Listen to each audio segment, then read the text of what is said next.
वाञ्छाकल्पतरुभ्यश्च कृपा सिन्धुभ्य एव च पतितानां पावनेभ्यो वैष्णवेभ्यो नमो नमः। जय श्री कृष्ण चैतन्य प्रभु नित्यानंद, श्री अद्वैत गदाधर श्रीवासादि गौर भक्त वृंद।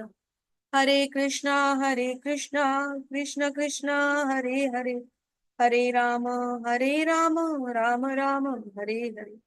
नमो विष्णुपादाय कृष्ण पृष्ठाय भूतले श्रीमते भक्ति वेदांत स्वामिनीति नाम। नमस्ते सारस्वते देवे गौरवाणी प्रचारिणे निर्विशेषा शून्यवादी पाश्चात्य देश तारिणे।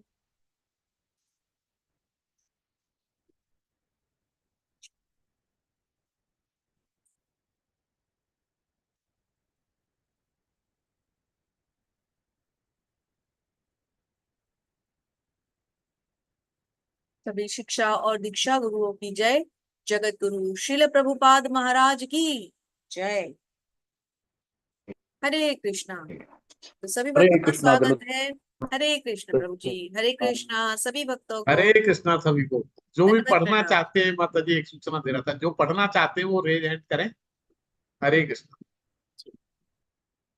तो जो लोग थोड़ा सा, जो भक्त लेट आए हैं, उनके नॉलेज के लिए, उनके इन्फॉर्मेशन के लिए, हमने आज का सत्र शुरू किया था भगवान के सुंदर नामों के कीर्तन के साथ, जिसको लीड किया था हमारे सबके प्रिय सुधीर प्रभु जी ने। बहुत सुंदर, जिनका रोज एक उत्साह होता है, एक नया भजन लेकर वो रोज आते हैं और बड़े उत्साह के साथ भगवान की सेवा करते हैं। बहुत सुंदर भजन रोज सुनाते हैं डिवोटीज को। तो आप लोग थोड़ा जल्दी आए तो प्रभु जी का भजन आप भी सुन सकते हैं। उसके बाद हमने भगवान की एक बाल लीला देखी, एनिमेटेड वीडियो था दामोदर अष्टकम का, वो सुना, वो देखा। और फिर हमने मंगलाचरण करके श्रीमती राधा रानी, भगवान श्री कृष्ण, श्री चैतन्य महाप्रभु, हमारे गुरुदेव शिला प्रभुपाद, सभी गुरुवर्ती आचार्यों और अपने सभी शिक्षा और दीक्षा गुरुओं को प्रणाम किया। इसके बाद हम कोटि कोटि धन्यवाद देते हैं, नमन करते हैं हमारे हिज ग्रेस नामनिष्ठा प्रभु जी का, जिनके कारण ये सुंदर कार्यक्रम का आयोजन हो पाया। भगवत गीता जैसे महान ग्रंथ से हम सब जुड़ पाए।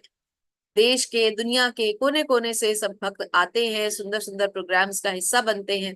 तो ये अपने आप में एक बहुत ही सुंदर सोच प्रभु जी की है, जिसे कि प्रभु जी बहुत सुंदर ढंग से आगे लेकर के चल रहे हैं।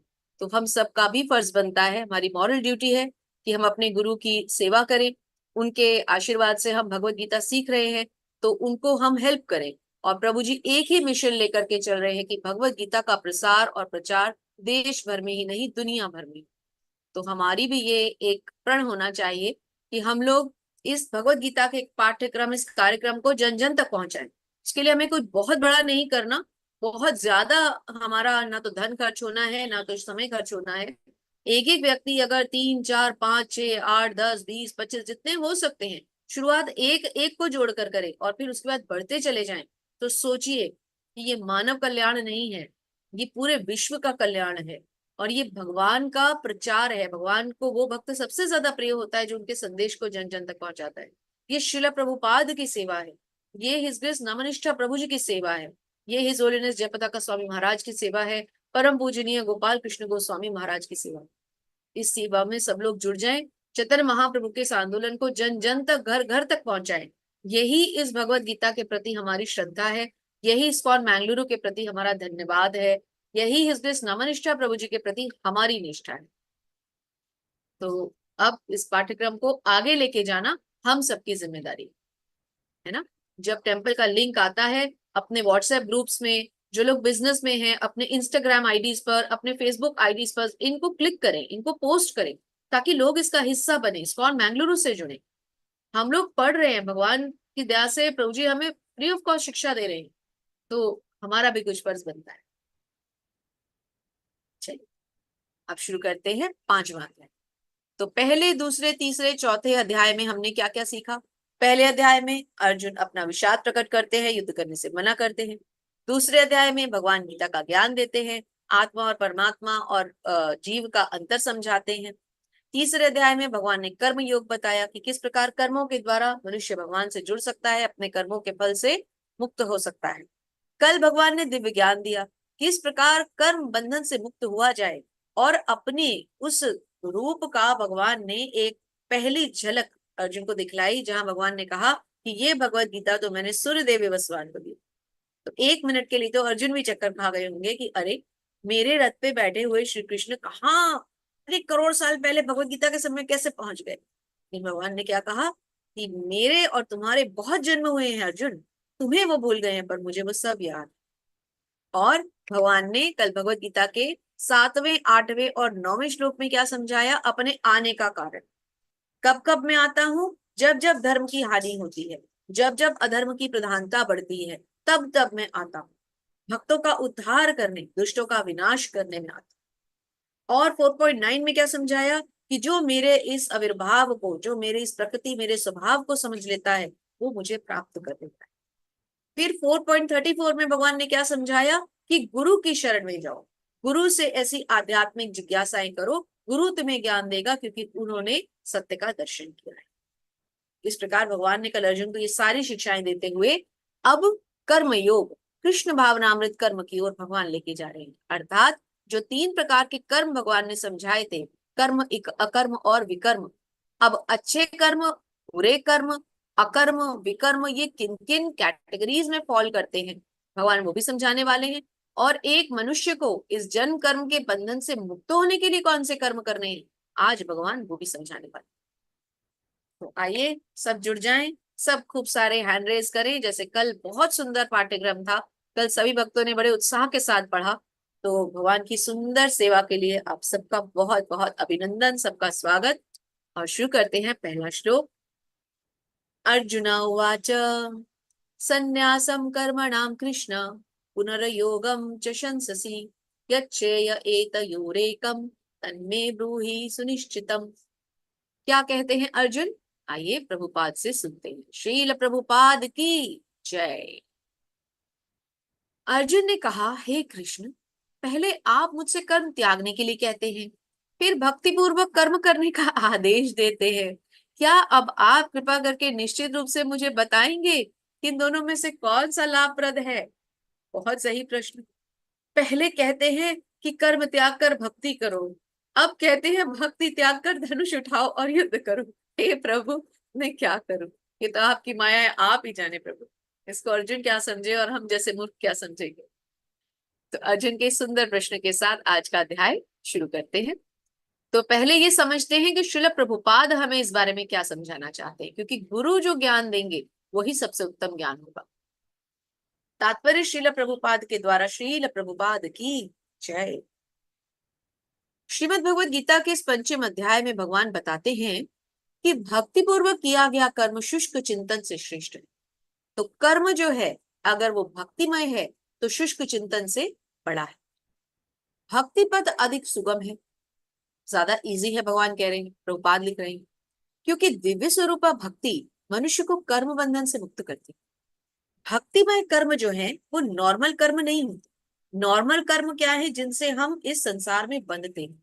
अच्छे कर्म किए, उच्च लोकों को गए, फल खत्म हुए, वापस मृत्यु लोक। बुरे कर्म किए, निम्न लोकों को गए, कर्म के फल खत्म हुए, वापस मृत्यु लोक।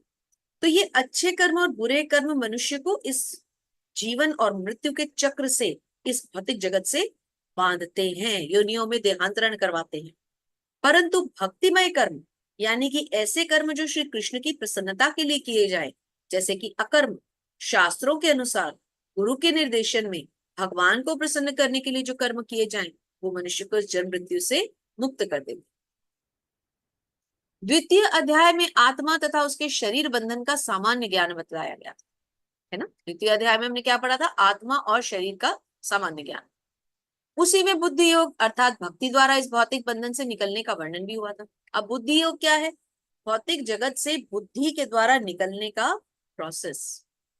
तो बुद्धि के द्वारा इस भौतिक जगत से कैसे निकले, बुद्धि को किसमें उपयोग करें, भगवान की भक्ति में। तो इसलिए भक्ति योग और बुद्धि योग मोर और लेस सेम है। तृतीय अध्याय में बताया गया, जिन्होंने मिस किया है वो उसकी समरी में पढ़ सकते हैं। भगवान फिर से प्रभुपाद सारा फिर से बता रहे अब तक क्या पढ़ते। तृतीय अध्याय में बताया गया कि ज्ञानी को कोई कार्य नहीं करने पड़ते। चतुर्थ अध्याय में भगवान ने अर्जुन को बताया कि सारे यज्ञों का पर्यवसान ज्ञान में होता है, किंतु चतुर्थ के अंत में भगवान ने क्या कहा कि वह पूर्ण ज्ञान से युक्त होकर युद्ध करे। अतः ध्यान से समझते हैं, अतः इस प्रकार एक ही साथ भक्तिमय कर्म और ज्ञान युक्त अकर्म की महत्ता पर बल देते हुए कृष्ण ने अर्जुन के संकल्प को भ्रमित कर दिया है। दो वर्ड्स बहुत इंपॉर्टेंट, ध्यान से समझे। अतः इस प्रकार, क्या लिख रहे हैं भगवान? प्रभुपाद को अगर हम भगवान कह दें तो इसमें कोई गलत नहीं, गुरु भगवान ही होते। तो क्या लिख रहे हैं प्रभुपाद? अतः इस प्रकार एक ही साथ, देखिए ये दो शब्द हैं, फिर से हाईलाइट करती हूँ, भक्तिमय कर्म और ज्ञान युक्त अकर्म। हाईलाइट नहीं हो पाया, एक सेकेंड, दो बार में कर देती हूँ। हाँ, तो भक्तिमय कर्म और ज्ञान युक्त अकर्म। अकर्म कौन से कर्म है? जो भगवान की प्रसन्नता के लिए गए, जो शास्त्र सम्मत हो। और भक्तिमय कर्म क्या है? जो प्रेममयी सेवा के लिए हो। तो दोनों एक ही हो गए ना। तो ऐसी कर्मों की महत्ता पर बल देते हुए अर्जुन एक बार फिर से भ्रमित हो गए। अब अर्जुन क्या समझ रहे हैं? अर्जुन समझ रहे हैं ज्ञानमय संन्यास का अर्थ। संन्यास का अर्थ इंद्रिय कार्यों के रूप से समस्त प्रकार के कार्यकलापों का परित्याग। किंतु भक्ति योग में कोई कर्म करता है तो फिर कर्म का परित्याग कैसे हुआ? देखिए प्रभुपाद ने कितना सुंदर समझाया है। गुरु जो समझाते हैं ना, उसका तो कोई मूल ही नहीं, कोई कोई मूल्य ही नहीं है, सॉरी। देखिए प्रभुपाद लिख रहे हैं, यदि भक्ति योग में कोई कर्म करता है, यदि मनुष्य भक्ति योग के लिए कोई कर्म करता है, भगवान की प्रसन्नता में उनकी सेवा के लिए कुछ करता है, तो फिर कर्म का परित्याग किस तरह से हुआ और फिर उसकी आवश्यकता भी क्या पड़ेगी, है ना। दूसरे शब्दों में वह यह सोचता है कि ज्ञानमय संन्यास को सभी प्रकार के कार्यों से मुक्त होना चाहिए, क्योंकि उसे कर्म और ज्ञान असंगत से लगते। ऐसा लगता है कि वह नहीं समझ पाया कि ज्ञान के साथ किया गया कर्म बंधनकारी न होने के कारण अकर्म के तुल्य। तो ऐसा क्या लगता है कि ज्ञान के साथ किया गया कर्म बंधनकारी ना होने के कारण, ज्ञान से करेंगे, कृष्ण से जुड़ने के लिए करेंगे, तो वो कर्म बंधन में नहीं बांधेगा। तो ऐसा कर्म क्या हो गया? अकर्म, है ना। गुरु ने कितना सुंदर समझाया। अतः वह पूछते हैं, और पूछते हैं अर्जुन, कि वे सब प्रकार के कर्म, सब प्रकार से कर्म त्याग दें या ज्ञान से युक्त होकर कर्म करें। तो प्रश्न को समझना कितना इंपॉर्टेंट होता है, ये हमें प्रभुपाद के तात्पर्य से समझ में आया। एक बार में पढ़ के प्रश्न कहाँ समझ में आया था? अब प्रश्न समझ में आया कि प्रश्न क्या है, कि क्या कर्म को त्याग दे या इस कर्म को भक्तिमय बनाकर इसको करें, ना। अब भगवान का उत्तर समझते। आई एम श्योर कि प्रभुपाद का तात्पर्य पढ़कर अब हम जैसे मूर्ख का कुछ बोलना शेष नहीं बचता। प्रभुपाद ने सब कुछ अच्छी तरह समझा दिया है। तो प्लीज आप लोग इनके तात्पर्यों को साथ साथ पढ़ें, क्योंकि हमें समय नहीं मिल पा रहा। अगर समय होता तो मेरी पूरी कोशिश, मेरा पूरा प्रयास होता कि एक एक लाइन, एक एक अक्षर ध्यान से पढ़ें। पर लेवल 2 में इस बार हमें टाइम कम मिला है, केवल 18 ही दिन मिले हैं, और 18 दिन में हमें 18 अध्याय पूरे करने। आप लोग डेली डेली इनके तात्पर्य पढ़ा कीजिए। तो भगवान आ रहे हैं, भगवान की सेवा के लिए दोनों भुजाएं उठाकर भगवान की सेवा में हम सब अनम्यूट होकर कहें, हरे कृष्णा हरे हरे कृष्णा कृष्णा हरे हरे कृष्णा कृष्णा कृष्णा कृष्णा कृष्णा कृष्णा हरे हरे हरे हरे हरे हरे राम राम हरे राम हरे राम हरे राम राम राम राम राम हरे हरे हरे हरे हरे। हे भगवान, हे श्री कृष्ण, आप कृपया हमें आशीर्वाद देते रहे, ताकि हम ये सुंदर ग्रंथ श्रीमद् भगवद गीता का पाठ्यक्रम अच्छी तरह से कंप्लीट कर सके। हरे कृष्ण। हे भगवान, नाम के द्वारा आप यहाँ उपस्थित रहे। श्री भगवान वाच, संन्यासः कर्म योगश्च निःश्रेयस्कर अभावुभौ तयोस्तु कर्म संन्यासात् कर्मयोगो विशिष्यते। क्या कहते हैं भगवान, ये समझते हैं श्रील प्रभुपाद से। श्री भगवान ने उत्तर दिया, मुक्ति में, यहाँ किए गए होना चाहिए, लिए गए लिखा है, किए गए, मुक्ति में किए तो कर्म का परित्याग, कुछ हिंदी में गड़बड़ है, तथा भक्तिमय कर्म, अर्थात मुक्ति के लिए किए, मुक्ति के लिए होना चाहिए आई थिंक, मुक्ति के लिए किए गए कर्म या तो भक्तिमय कर्म जिन्हें कर्मयोग कहते हैं, दोनों ही उत्तम है। किंतु दोनों में से कर्म के परित्याग से भक्तिमय कर्म होता। तो भगवान ने क्लियर कर दिया है कि भक्तिमय कर्म करना ज्यादा बेटर है, बजाय इसके कि हम कर्मों का ही परित्याग करें। तो वैसे तो इसमें श्रीमद् भागवतम के बहुत सुंदर सुंदर श्लोक है, परंतु बात वही है कि समय के अभाव के कारण हम आपके साथ पढ़ ही नहीं पाए। तो अब जिनके हैंड रेज हैं वो सब कृपया करके पढ़ने के लिए तैयार हो जाएं। तो हरे कृष्णा जगदीश्वर प्रभु जी। हरे कृष्णा माता जी। हरे शीला प्रभुपाद की जय। मैं पढ़ता हूँ पहला श्लोक। 5 श्लोक ले लीजिए प्रभु जी। जी जी। गेयम स नित्य सन्यासी यो न तेष्टेन कांश्चित निर्बंधो हि महाबाहो सुखम बंधात प्रोच्यते। जो पुरुष न तो कर्म फलों का घृणा करता है और न कर्म फल की इच्छा करता है वो नित्य सन्यासी जाना जाता है। हे महाबाहु अर्जुन, ऐसा मनुष्य समस्त द्वंद्वों से रहित होकर बहुबंधन को पाकर पूर्णतया मुक्त हो जाता है। हरे कृष्णा। हरे। तो जो कर्म के फलों से घृणा नहीं करता और ना ही कर्म के फलों की इच्छा करता, ऐसा मनुष्य जिसको ना तो कर्म के फल चाहिए लेकिन उन्हें उन कर्म फलों से कोई घृणा भी नहीं है, वह सन्यासी है। जिसको हम निर्मोही कहते हैं, जिसको किसी चीज से मोह ना हो, कर्म के फलों का भी मोह नहीं है, मिल जाए तो भी कोई मोह नहीं, ना मिले तो भी कुछ लालच नहीं, ऐसा मनुष्य समस्त द्वंद्वों से रहित होकर भव बंधन को पार करने में पूर्णतया मुक्त हो जाता है। तो एक असली सन्यासी कौन है? जो कर्म के ना तो फलों से घृणा करे, ना कर्म के फलों की इच्छा करे। जी प्रभु जी। सांख्य योगी पृथ्वाला प्रवदन्ति न पंडिता एकम अव्यवस्थितम सम्यगुमं यो विदन्ते फलम। अज्ञानी ही भक्ति कर्म योग को भौतिक जगत के विश्लेषणात्मक अध्ययन सांख्य से भिन्न कहते हैं। जो वस्तुतः ज्ञानी हैं वे कहते हैं जो इनसे किसी एक मार्ग का भली भांति अनुसरण करता है वह दोनों के फल प्राप्त कर लेता है। हरे कृष्ण। हरे कृष्ण। तो अज्ञानी लोग क्या कहते हैं? अज्ञानी ही भक्ति कर्म योग को भौतिक जगत के विश्लेषणात्मक अध्ययन यानी सांख्य से भिन्न कहते। सांख्य और भक्ति को जो भिन्न कहे वह सांसारिक व्यक्ति। हमने क्या समझा था? प्रभुपाद ने हमें क्या समझाया हुआ है? सांख्य में और भक्ति में क्या अंतर है? भक्ति का अर्थ है भगवान से आसक्ति, सांख्य का अर्थ है पदार्थ से विरक्ति। तो जब तक हम पदार्थ से विरक्त नहीं होंगे, भौतिक इच्छाओं का त्याग नहीं करेंगे, भौतिकता से दूर नहीं होंगे, तब तक हम भक्ति में नजदीक कैसे जाएंगे, भगवान को कैसे प्राप्त करेंगे? तो जो एक ज्ञानी होगा वो इस बात को समझेगा कि पदार्थ से विलग होना और भगवान के नजदीक होना, समीप होना, भगवान की भक्ति करना, दोनों एक ही बात। तो भक्ति योग और सांख्य योग एक ही है, दोनों के थोड़े से करने के तरीके फर्क है। एक जुड़ाव करता है किससे? पदार्थ से। एक लगाव करता है किससे? भगवान से। यत् और यहाँ ये सांख्ये। भी कहा गया है, क्षमा कीजिए प्रभु, कि एक इस इन दोनों में से कोई एक मार्ग भी अगर अपना ले, चाहे भक्ति योग चाहे सांख्य योग, तो वो भगवत प्राप्ति के लिए एलिजिबल हो जाता है। जी प्रभु जी। हरे कृष्ण। हरे। यत् सांख्ये प्राप्तते स्थानं तदेगेरपि गम्यते एकम सांख्यम च योगम च यह पश्यति स पश्यति।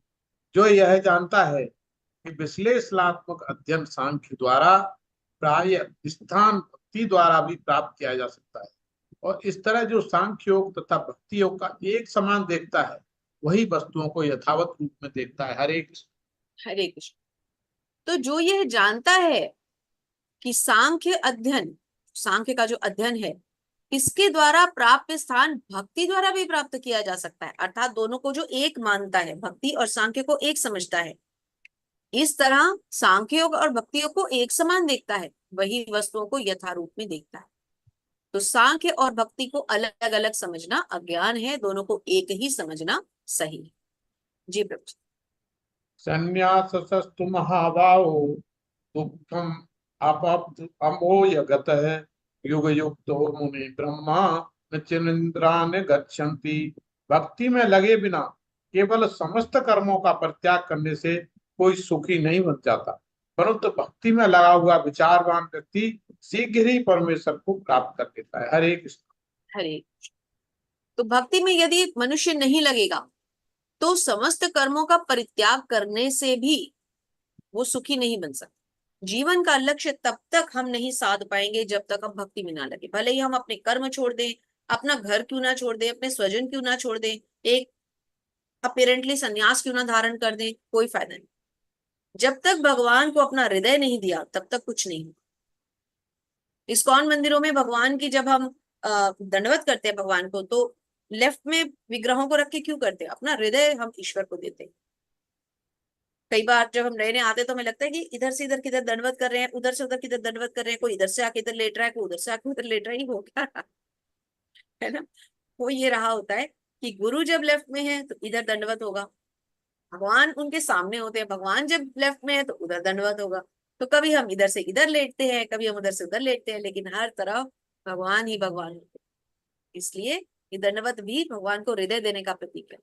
तो जब तक भक्ति नहीं जुड़ेगी साथ में, तब तक कर्मों का परित्याग, कर्म बंधनों से छुट्टी, भौतिक इच्छाओं की से मुक्ति, इंद्रिय निग्रह, मन को वश में करना, क्रोध को वश में, ये सब बातें ही रह जाएंगी, इनका कोई औचित्य नहीं रह जाएगा। हरे कृष्णा। थैंक यू प्रभु जी। सुभद्रा माता जी, हरे कृष्णा। हरे कृष्णा। 5 श्लोक ले सेवन। लीजिए। ठीक। योग युक्तो विशुद्धात्मा विजितात्मा जितेन्द्रिय सर्वभूतात्मा भूतात्मा कर्मणपि न लिप्यते। जो भक्ति भाव से कर्म करता है, जो विशुद्ध आत्मा है और अपने मन तथा इंद्रियों को वश में रखता है, वह सबों को प्रिय होता है और सभी लोग उसे प्रिय होते हैं। ऐसा व्यक्ति कर्म करता हुआ भी कभी नहीं बंधता। जो भक्ति में कर्म करता है, भक्ति में कौन कर्म करेगा? जो अपने सारे कर्मों को कृष्ण के लिए करता है, जो अपनी भक्ति द्वारा भगवान को प्रसन्न करना चाहता है, अपने कर्मों से श्री कृष्ण को प्रसन्न करना चाहता है। जैसे डेली यूज में स्वयं के लिए भोजन ना पकाना, भगवान के लिए भोग लगाना, है ना। अपने लिए कुछ ना लाना, अपनी ड्रेसेस ये वो इनके लिए इच्छा नहीं होती। फिर एक बार घर में हम विग्रह ले आए तो जो विग्रहों की सेवा में आनंद आता है वो अपने लेकर के नहीं आता। तो जो व्यक्ति श्री कृष्ण की सेवा करके, श्रीमती राधा रानी की सेवा करके जो संतुष्ट होता है, वह व्यक्ति असली भक्ति भावना में कर्म कर रहा है। और ऐसा आत्मा विशुद्ध हो गया, वो अपने मन और इंद्रियों को तुरंत वश में कर लेता है, वह सभी का प्रिय होता है और सब उसके प्रिय होते हैं, साधु प्रवृत्ति बन जाती है। और ऐसा व्यक्ति कर्म करता हुआ भी नहीं बनता। ये जो कर्म है ये उसको बंधने थोड़ी देंगे, ये तो उसको भवबंधन से मुक्ति देने वाले कर्म है। इन कर्मों को करता हुआ कोई कैसे बंध सकता है ना। तो श्री कृष्ण की भक्ति करते हुए जो मनुष्य है वो अपनी इंद्रियों से स्वयं ही छूट जाता है, अपने मन को स्वयं ही वश में कर लेता है, और ऐसा व्यक्ति कर्म बंधन में कभी नहीं बंधता। जी माता जी। 8 और 9। न किंचित करोमि इति युक्तमन्येत तत्त्ववेत्त पश्यन् शृण्वन् सपृशन् जिघ्रन् अश्नन् गच्छन् स्वपन् श्वसन् प्रलपन् विसर्जन् गृहन् उन्मिषन् निमिषन् अपि इन्द्रियाणि इन्द्रिये अर्थेषु वर्तन्ते इति धारयन्। दिव्य भावनामृत युक्त पुरुष देखते सुनते स्पर्श करते सूंघते खाते चलते फिरते सोते तथा श्वास लेते हुए भी अपने अंतर में सदैव यही जानता रहता है कि वास्तव में वह कुछ भी नहीं करता। बोलते त्यागते ग्रहण करते या आंखें खोलते बंद करते हुए भी वह यह जानता रहता है कि भौतिक इंद्रियां अपने अपने विषयों में प्रवृत्त हैं और वह इन सब से पृथक है। कृष्ण। हरे कृष्ण। दिव्य भावनामृत युक्त पुरुष देखते सुनते स्पर्श करते सूंघते खाते चलते फिरते सोते श्वास लेते, मतलब जो भी प्रक्रिया का वो हिस्सा होता है, कुछ खा रहा है, चल रहा है, कहीं जा रहा है, सो रहा है, कुछ भी कार्य कर रहा है, अपने ऑफिस में है, अपने घर पर है, वह हर अपने प्रति क्षण क्या करता है, करते हुए भी वह यह जानता है कि भौतिक इंद्रियां अपने अपने विषयों में प्रवृत्त है और वह इन सबसे पृथक रहता है। वो भौतिक इंद्रियों से परे रहता है। क्यों? क्योंकि उसके अंतः मन में श्री कृष्ण निवास करते हैं। अगर वो ऑफिस जा रहा है तो मन में उसके जप चल रहा होगा। अब मैंने कई बार देखा है, कई बार अब तो इतना कॉमन हो गई है ये चीज, क्योंकि सभी लोग भक्ति से जुड़ रहे हैं, बहुत अच्छा है, भगवान चैतन्य महाप्रभु का आंदोलन बहुत तेजी में जोर पकड़ रहा है। तो कई बार हम रेड लाइट्स पे मैं भी जैसे ड्राइव कर रही होती हूँ तो मैं देखती हूँ, कई बार मैंने नोटिस किया कि गाड़ी में भी आसपास में कोई गाड़ी आके रुकेगी ना, लोग उसमें कई बार बैठे जप कर रहे होते हैं, महामंत्र चल रहा होता है किसी किसी की गाड़ी में, और कुछ नहीं तो गाड़ियों के पीछे हरे कृष्णा का स्टिकर बहुत कॉमन है। इससे पता चलता है, और इतनी खुशी होती है जब आप सड़क पे जा रहे हो और आपके आगे गाड़ी चल रही है, उस पर हरे कृष्णा लिखा हो, इतनी खुशी होती है ना अंदर से कि अरे ये तो अपने हरे कृष्णा वाले, अपनी कम्युनिटी के लोग मिले, बड़ी खुशी होती है। मेट्रोज में मैं देखती हूँ लोग जब कर रहे होते हैं। तो ये अब हमारे दिल्ली में जहां मैं रहती हूँ, मैं पंचायत बाग मंदिर से जुड़ी हुई हूँ, पास में ही है। तो मैं जब जाती हूँ तो एक पूरी रोड है जिसपे हमारा मंदिर है, श्री श्री राधिका रमन जी का, इस्कॉन टेम्पल पंजाब का। उस पूरी रोड पे, उसका नाम भी वो प्रभुपाद रोड ही रखा हुआ है, वहां प्रभुपाद भवन भी है। उस पूरी रोड पे आपको लोग शाम के टाइम जप करते रहेंगे, चलते हुए मिलेंगे। मैं नोटिस करती हूँ वहां पे लोग, कई बार मैं गाड़ी से जा रही होती हूँ तो मैं गाड़ी रोक के किसी भक्त को बोलती हूँ कि प्रभु जी या माता जी आप बैठ जाइए, मैं मंदिर ही जा रही छोड़ दूंगी। तो वो जब करते करते इशारा कर देंगे कि नहीं हम पैदल पैदल चलेंगे। क्यों? क्योंकि उनको लगता है कि चलते जाएंगे जब करते जाएंगे। ये भगवान की भक्ति है जो फिर निरंतर हमारे अंदर चलती है। ऐसे भक्त को वो हर चीज की, हर भौतिक स्थिति से धीरे धीरे करके परे हो जाता है। जी माता जी। ब्रह्मणि यागाय कर्मणि संगम त्यक्त्वा करोति या लिप्यते न स पापेन पदम पत्रम इव अभ्यसा। जो व्यक्ति कर्म फलों को परमेश्वर को समर्पित करके आसक्ति रहित होकर अपना कर्म करता है, वह पाप कर्मों से उसी प्रकार अप्रभावित रहता है जिस प्रकार कमल पत्र जल से अपृष्य रहता है। देखिए कितना सुंदर यहाँ पर सिमिली हमें समझाई गई है। जब हम कर्मों के फलों को ईश्वर को समर्पित कर देते हैं, श्री कृष्ण को समर्पित कर देते हैं, अपने कर्मों के फल हमने भगवान को दे दिए, तो फिर हमारा उन कर्मों के फलों से कोई आसक्ति नहीं रहेगी, हम उससे मुक्त हो जाएंगे, है ना। अब अपना समझते नहीं तब तो हम श्री कृष्ण को दे रहे हैं, हम उन कर्म के फलों को किसका मानते हैं? भगवान का मानते हैं। कोई कर्म किया और कर्म करके हमने कहा इसका जो भी फल है ईश्वर, हे कृष्ण ये तुम्हारा है, इसका मतलब ये मेरा नहीं है ना, मेरा होता तो मैं रखती, मेरा है नहीं, आपका है तो आप रखो, है ना। जब आप स्वामी हो मेरे कर्मों के, मेरे कर्म फलों के, मेरे मेरे आत्मा के स्वामी आप, तो आप रखो ना, मैं रख के क्या करूंगी? घर में जो बच्चे होते हैं वो माता पिता अगर उनको कुछ देते भी हैं कि बेटा ये लो, ये चाबी रख लो, लॉकर रख लो, तो बच्चा क्या कहता है? एक अच्छे पुत्र, एक अच्छा पुत्र वधू, एक अच्छी पुत्री का क्या कर्तव्य है कि नहीं माता या पिता आप रखो, आप है ना, तो मुझे रख के क्या करना है। इसी प्रकार अगर हम ये अपना जन्म, अपना कर्म फल भगवान को अर्पित कर दे, तो हम वैसे ही मुक्त हो जाएंगे जैसे कि कीचड़ के अंदर कमल खिला रहता है मगर उससे विलग रहे। तो हमें भी इस भौतिक जगत में रहते हुए अब इससे ऊपर उठना है, इस कला को सीखना है, और इसको सीखने और प्रैक्टिकली करने का एक ही तरीका है कि हम भगवत भक्ति करें, श्री कृष्ण की भक्ति करें, प्रेममयी सेवा। जी माता जी।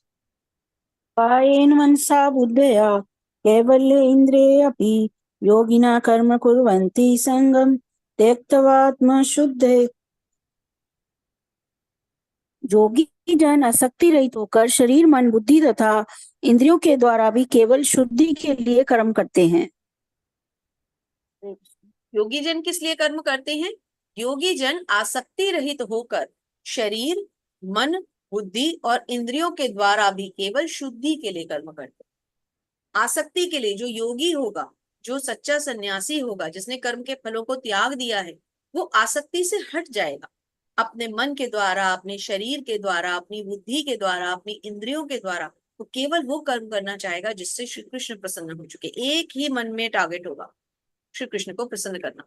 तो वो केवल अपनी शुद्धि के लिए कर्म करते हैं, ना कि उन कर्म के फलों के लिए। थैंक यू माता जी।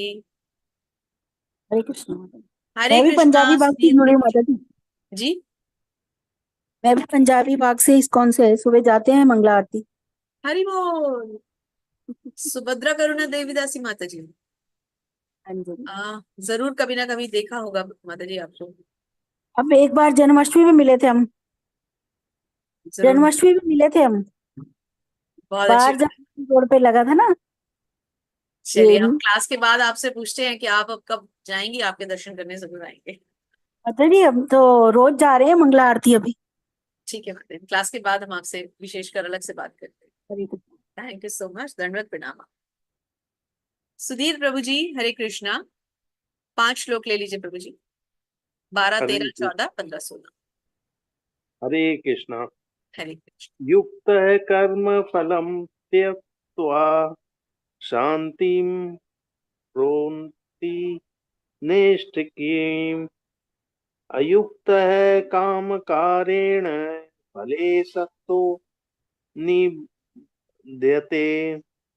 इसका आशय है निश्चल भक्त शुद्ध शांति प्राप्त करता है क्योंकि वह समस्त कर्म फल मुझे अर्पित कर देता है।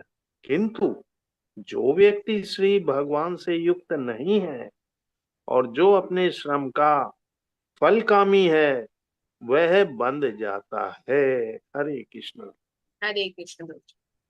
निश्चल भक्त, ऐसा भक्त जिसको कोई फल की इच्छा नहीं है, शुद्ध शांति प्राप्त करता है। क्यों? क्योंकि वो अपने कर्म फल श्री भगवान को अर्पित कर देता है। और जो ऐसा नहीं करता, अर्थात जो अपने कर्मों के फलों को स्वयं अपना मानता है, वो क्या करता है? वो इस भौतिक जगत से बंध जाता है। तो इस बारे में श्री प्रभुपाद क्या कहते हैं, श्री प्रभुपाद से सुनते हैं। तात्पर्य श्री प्रभुपाद के द्वारा श्रील प्रभुपाद की जाए। एक कृष्ण भावना भावित व्यक्ति तथा देहात्म बुद्धि वाले व्यक्ति में यही अंतर है। जो कृष्ण भावना भावित व्यक्ति है वो भगवान के प्रति आसक्त रहता है, और जो देहात्म बुद्धि वाला है वो कर्मों के प्रति आसक्त रहता है। तो जो भगवत भक्त है वो भगवान के प्रति आसक्त रहेगा, जो अभक्त है, जो भगवान को नहीं मानता, वो कर्मों के प्रति आसक्त रहेगा, कर्मों के फलों के प्रति आसक्त रहेगा।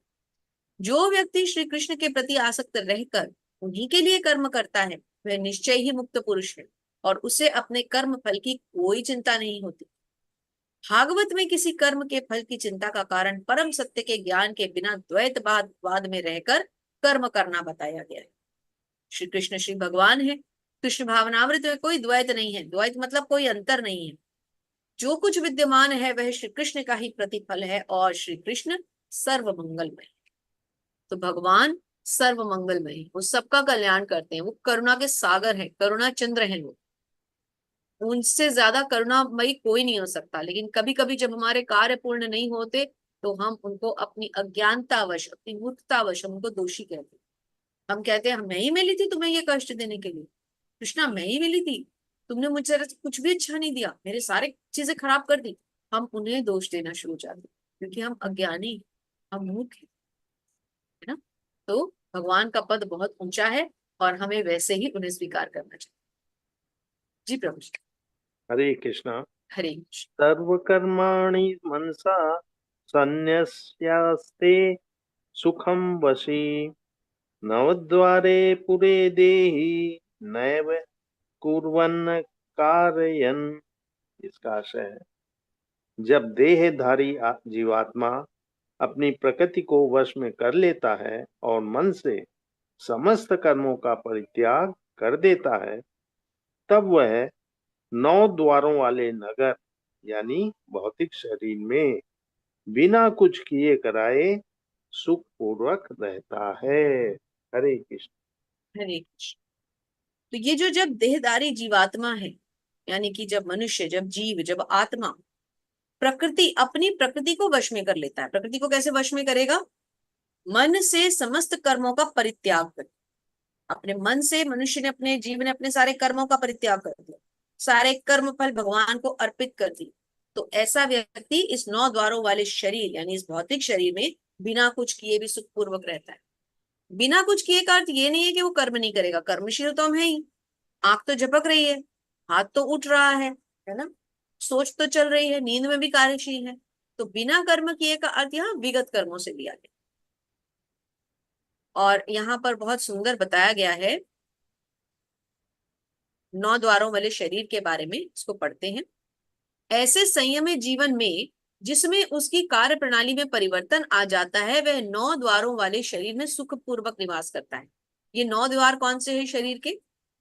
नवद्वारे पुरे देहि हंसो लेलायते बहि वशी सर्वस्य लोकस्य स्वारस्य स्वावरस्य चरस्य च। जीव के शरीर के भीतर वास करने वाले भगवान ब्रह्मांड के समस्त जीवों के नियंता है। जो हमारे हृदय में भगवान परमात्मा रूप में वास करते हैं ना, वो ब्रह्मांड के हर जीव के नियंता है। वो एक ही भगवान है। ऐसा नहीं है कि मेरे अंदर के परमात्मा किसी अन्य के अंदर के परमात्मा से डिफरेंट होंगे। मेरा शरीर आपके शरीर से भिन्न हो सकता है, मगर जो परमात्मा अंदर रहते हैं वो सब जीवों के स्वामी है। वो मुझे भी उतना ही जानते हैं और आपको भी उतना ही जानते हैं, वो एक ही है। यह 9 द्वारों वाला शरीर, ये 9 द्वार कौन से हैं? 2 आंखें की सब फेस पे ही आप इनको देख सकते हैं। पहले तो 2 आंखें, 2 नथुने, 2 कान, ये 6 तो यही मिल जाते हैं। 2 आंखें, 2 नथुने, 2 कान, ये जरूरी है। 1 मुंह, यहां तक कि 7 द्वार हो जाते, और फिर 1 गुदा और 1 उपस्थ। ये ऐसे 9 द्वार याद रखते हैं, है ना। 2 आंखें, 2 कान, 2 नथुने, 1 मुंह, ये 7 हो गए, और 1 गुदा और 1 वृद्धावस्था में जीव अपने आप को शरीर मानता है, किंतु जब वह अपनी पहचान अपने अंदर के भगवान से करता है तो वह शरीर में रहते हुए भी मुक्त हो जाता है।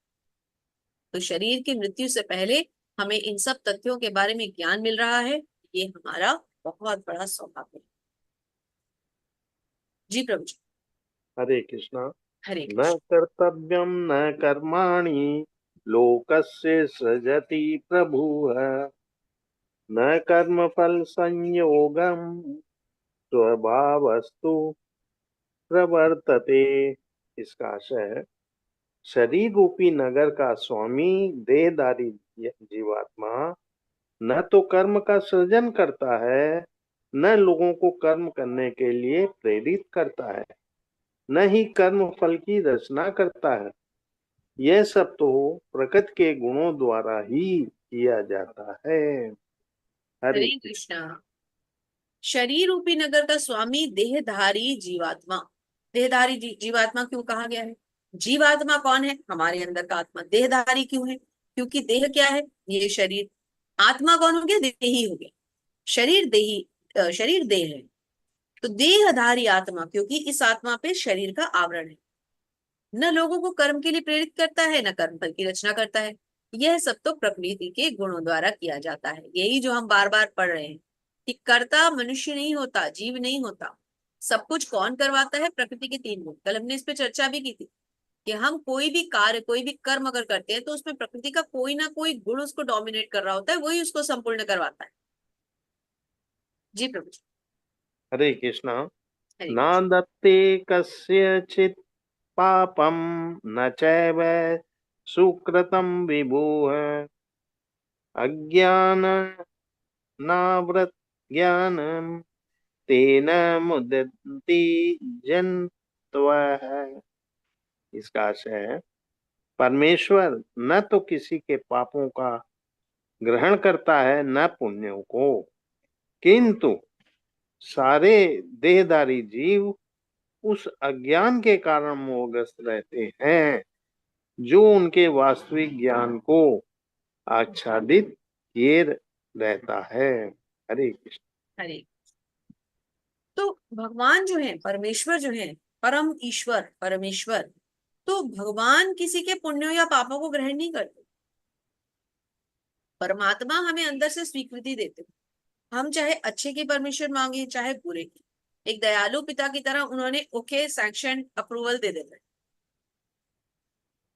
किंतु सारे देहधारी जीव उस अज्ञान के कारण मोहग्रस्त रहते हैं जो उनके वास्तविक ज्ञान को आच्छादित किया जाता है। अब यहाँ ये मोह क्या है? ये अज्ञान क्या है? ये अज्ञान है अपनी वास्तविक पहचान को भूल जाना। ये भूल जाना कि मैं कौन हूं, ये भूल जाना कि मैं कहाँ से आया हूँ, कहाँ को जाना है, कौन मुझे कंट्रोल कर रहा है, मैं किसका दास हूँ, किसका अंश हूँ, ये भूल जाना। मैं एक स्त्री हूँ, मेरा नाम रूमा है, मेरी ये पहचान है, मैं दिल्ली आई हूँ, मैं ये हूँ, मैं वो हूँ, मेरी कास्ट शर्मा है, मेरे पीछे गोविंद लगा है। जब तक मैं इस आवरण से बाहर नहीं निकलूंगी तब तक मैं भगवत भक्त बन ही नहीं सकती। भगवत भक्त बनने के बाद मुझे एक कुत्ता, एक चांडाल, एक गाय, एक हाथी, एक ब्राह्मण में कोई अंतर नजर नहीं आना चाहिए। एक मिट्टी के ढेले और एक सोने के टुकड़े में कोई अंतर नजर नहीं आना चाहिए। प्रहलाद महाराज की तरह कोई भी परिस्थिति आए, मुझे ये समझना है कि ये परिस्थिति भगवान की दी हुई है। अच्छी है या बुरी है ये मुझे नहीं पता, अच्छे बुरे का भेद ही खत्म हो जाए। क्या अच्छा है क्या बुरा मुझे पता ही नहीं ना। जो भी है मेरी तो ड्यूटी है, मुझे ड्यूटी दी गई है। एक एक्टर होता है तो वो नेगेटिव रोल्स भी तो करता है और वो पॉजिटिव रोल्स भी करता है। तो क्या इससे हम ये जज करेंगे कि वो एक्टर का आचरण अच्छा है या बुरा है? वो तो उसकी एक्टिंग है। हो सकता है वो बहुत इंसान बुरा हो लेकिन वो फिल्म में अच्छी एक्टिंग कर रहा है क्योंकि वो उसकी ड्यूटी है। एक पुलिस वाला है, उसको पिटाई करनी पड़ती है क्रिमिनल की, ये जरूरी थोड़ी है कि मन से बुरा हो सकता है वो अपने अंदर से एक भगवत भक्त, तो उसको ड्यूटी दी गई है कि क्रिमिनल आएगा इसकी पिटाई करता है। तो ऐसे ही ये जो मनुष्य है, ये जो जीव है, इसको भी भगवान ने ड्यूटी दी है। अच्छा क्या है बुरा क्या है वो मुझे नहीं सोचना। मुझे हर काम जो किया गया है, जो भगवान ने मेरे लिए नियत कर्म दिए हैं, मुझे उनकी प्रसन्नता के लिए करने। वो अगर मैं उन पे छोड़ दूंगी तो मैं कभी गलत नहीं करूंगी। हम गलत कब करते हैं? जब हम अपने को कर्ता मानते हैं, मैं करूंगा, तभी हम गलत हो जाते हैं। अगर मैं ये मान के करूं कि कृष्ण आप मुझसे करवा रहे हैं, आप मुझे बताइए मैं करूं ना करूं, करूं तो कैसे करूं, आप करवाइए, मैंने आंखों पे पट्टी बांधी है, मेरा हाथ पकड़ के मुझे पार करा दीजिए, तो कृष्ण करवाएंगे और फिर वो कभी गलत नहीं करवाएंगे। लेकिन हमारी गलती क्या है कि हम कोशिश तो करते हैं, मगर हम वो बच्चे हैं जो थोड़ा उठने की कोशिश करते हैं फिर गिर जाते हैं। फिर उठने की, वो कीड़ा है जो दीवार पे चढ़ता है चढ़ता है चढ़ता है फिर गिर जाता है, फिर चढ़ता है चढ़ता है चढ़ता है फिर गिर जाता है। हम वो वाले कीड़े हैं। जब भगवत भक्ति बढ़ेगी तो हम जैसा जो कीड़ा है ना, वो एक ही बार में ये दीवार पार कर जाएगा। इसके लिए लगे रहेंगे, प्रयास करते रहेंगे, भगवत नामों का जप करते रहेंगे, भगवान अपने आप एक दिन कृपा करेंगे। एक दिन हो सकता है गुरु बन के जीवन में आ जाए, हो सकता है कोई भक्त बन के जीवन में आ जाए और हाथ पकड़ के इस सागर से पार करा देंगे। ये विश्वास होना चाहिए। तो परमेश्वर किसी के पापों को ग्रहण नहीं करते। सारे देहधारी जीव उस अज्ञान के कारण मोहग्रस्त रहते हैं। किस अज्ञान के कारण? कि अपनी वास्तविक पहचान ही भूल जाते हैं कि मैं तो केवल कृष्ण का अंश हूँ, मैं तो उनका दास हूँ, मेरे स्वामी तो वो हैं, वो बताएंगे क्या करना है, मुझे क्या पता। जी प्रभु जी, एक और श्लोक ले लीजिए। हरे कृष्ण। ज्ञानेन तु तज्ज्ञानं येषां नाशिमात्मनः तेषामादित्य ज्ञानं प्रकाशयति तत्परम। इसका आशय है, किंतु जब कोई उस ज्ञान से प्रबुद्ध होता है जिससे अविद्या का विनाश होता है, तो उसके ज्ञान से सब कुछ उसी प्रकार प्रकट हो जाता है जैसे दिन में सूर्य से सारी वस्तुएं प्रकाशित हो जाती हैं। हरे कृष्ण। हरे कृष्ण। जब कोई उस ज्ञान से प्रबुद्ध होता है जिससे अविद्या का नाश होता है, वो क्या ज्ञान है जिससे अविद्या का नाश होता है? कि मेरा वास्तविक स्वरूप क्या है, मैं कृष्ण का दास। जब ये ज्ञान अंदर आ जाता है तो उसके ज्ञान से सब कुछ उसी तरह प्रकट हो जाता है जैसे दिन में सूर्य से सारी वस्तुएं दिखने लग जाती। जो चीज जहां रखी होती है, हमें रात को क्यों नहीं दिखती?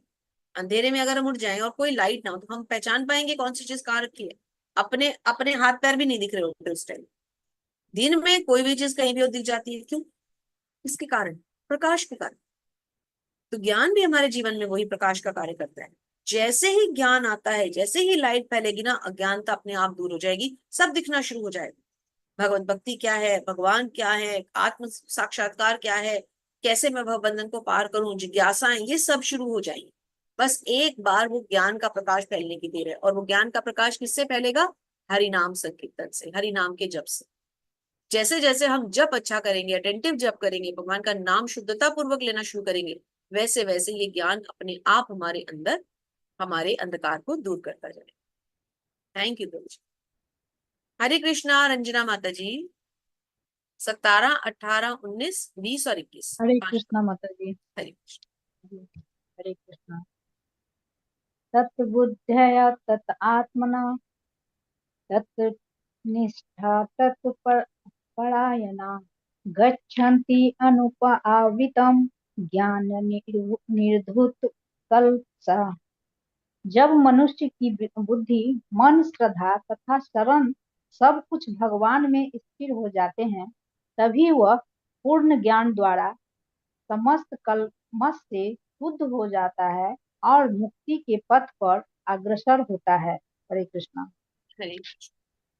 तो जब मनुष्य की बुद्धि, मन, श्रद्धा तथा शरण सब कुछ भगवान में स्थिर हो जाता है, जब हम अपने मन को, अपनी बुद्धि को सब कुछ भगवान की शरण में रख देते हैं, सब ले जाकर के उनके चरणों में अर्पित कर देते हैं। ये मेरा मन भी आपका, मेरी बुद्धि भी आपकी, मेरा जीवन भी आपका, मेरा मरण भी आपका, मेरी आत्मा भी आपकी, मेरा शरीर भी आपका, मेरा सब कुछ आपका, सब कुछ आपका है प्रभु, सब ले लो, अपनी भक्ति दे दो। तब वह पूर्ण ज्ञान द्वारा समस्त कल्मशों से शुद्ध हो जाता है और मुक्ति के पथ पर आगे बढ़ता है। मुक्ति वही मिलेगी, श्री कृष्ण के चरणों के अलावा मुक्ति कहीं नहीं मिलेगी।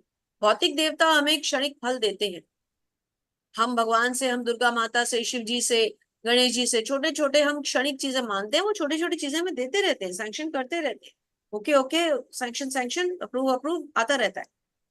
लेकिन परमानेंट मुक्ति केवल और केवल श्री कृष्ण के चरणों में पूरी तरह से समर्पित होने से ही मिल सकती है। मुक्ति के स्तोत्र वही है, और कहीं से मुक्ति प्राप्त नहीं है। उल्टा जन्म मृत्यु के चक्र में हम बंधते जाएंगे। जी माता जी। विद्या विनय संपन्ने ब्राह्मणे गविहस्तनि श्रोणी चैव स्वपाके च पंडिता समदर्शिनः। विनम्र साधु पुरुष अपने वास्तविक ज्ञान के कारण एक विद्वान तथा विनीत ब्राह्मण, गाय, हाथी, कुत्ता तथा चंडाल को समान दृष्टि संभाव से देखते हैं। हरि हरे बोल। कृष्ण। भगवान क्या कहते हैं कि जो एक साधु होता है वो वास्तविक ज्ञान क्या है कि मैं श्री कृष्ण का अंश हूं, और आप भी तो श्री कृष्ण के अंश हैं, तो आप में और मुझ में क्या भेद है। तो जब मैं स्वयं को कृष्ण का अंश मानूं और आपको भी कृष्ण का अंश मानूं, तो मैं आपसे द्वेष कैसे करूंगी। तो मेरा कोई शत्रु रहेगा ही नहीं। यही चीज वो बाकी जीवों पे अप्लाई करते। कुत्ता जा रहा है, तो कुत्ते को भी तो भगवान का अंश मानते हैं। कुत्ते की कभी हत्या नहीं करेंगे, कुत्ते को कभी पत्थर नहीं मारेंगे, क्यों? क्योंकि उनको लगेगा भाई इसमें भी भगवान का अंश है। गाय जा रही है, वो उससे प्रेम करेंगे, क्यों? क्योंकि उनको लगेगा कृष्ण कृष्ण की गाय है। ब्राह्मण देवता का सम्मान करेंगे। उनके मन में, एक साधु पुरुष के मन में, एक कुत्ते के लिए, गाय के लिए, ब्राह्मण के लिए, हाथी के लिए और एक चांडाल के लिए कोई अंतर नहीं होता। वो सबको समभाव एक दृष्टि से देखते हैं, क्योंकि वो क्या जानते हैं कि मैं भी कृष्ण का दास और आप भी कृष्ण के दास। श्रील प्रभुपाद तात्पर्य में समझाते हैं, श्रील प्रभुपाद की जय, कि कृष्ण भावना भावित व्यक्ति योनि और जाति में भेद नहीं मानता। सामाजिक दृष्टि से ब्राह्मण तथा चांडाल भिन्न भिन्न हो सकते हैं, अथवा योनि के अनुसार कुत्ता, गाय, हाथी भिन्न हो सकते हैं, किंतु विद्वान योगी की दृष्टि में शरीरगत भेद अर्थहीन होते हैं। तो जो एक विद्वान पुरुष है, जो एक साधु पुरुष है, वो योनियों को योनि की तरह नहीं लेगा कि ये कुत्ते की योनि है, ये गाय की योनि है, वो मछली है, वो शेर है, वो हाथी है। वो सबको एक समान लेगा कि सब कृष्ण के दास हैं और मैं भी कृष्ण का दास हूं। इसका कारण परमेश्वर से उनका संबंध है, और परमेश्वर परमात्मा रूप में हर एक के हृदय में स्थित है। वो किसी को भी कष्ट ये सोच के नहीं देता कि इसके अंदर भी एक परमात्मा रहते हैं। मैं उस जीव, वही परमात्मा जो मेरे अंदर बसे, वही आपके मन में बसे। कोई किसी के मंदिर में जाकर कुछ गंदा काम कर सकता है? नहीं कर सकता ना। कुछ भी हो जाए, हम नहीं करते ना। चाहे मेरे मंदिर में आप आए, आपके मंदिर में मैं हूं, क्या हम जूते लेके, खांसते हुए, कुछ गंदी चीज फेंक के आ सकते हैं? नहीं ना। क्यों नहीं फेंकते हैं? क्योंकि हमें पता है कि जितनी श्रद्धा के साथ मैंने अपने विग्रहों को रखा है, उसी श्रद्धा के साथ आपने भी रखा है। जिस श्रद्धा के साथ मंदिर में विग्रह स्थापित है, उसी श्रद्धा के साथ मेरे और आपके घर में भी विग्रह स्थापित है। तो हम वहां गंदगी नहीं फैला सकते ना। इसी प्रकार जब मुझे ये पता है कि मैं भी कृष्ण का अंश हूँ, ये भी कृष्ण का अंश है, तो मैं उसको दुख क्यों पहुंचाऊं? मेरे अंदर भी वही कृष्ण बसे हैं, उसके मन में भी वही परमात्मा बसे हैं, तो मैं उसको कष्ट कैसे पहुंचाऊं? है ना। तो ऐसा मनुष्य संभाव हो जाता है।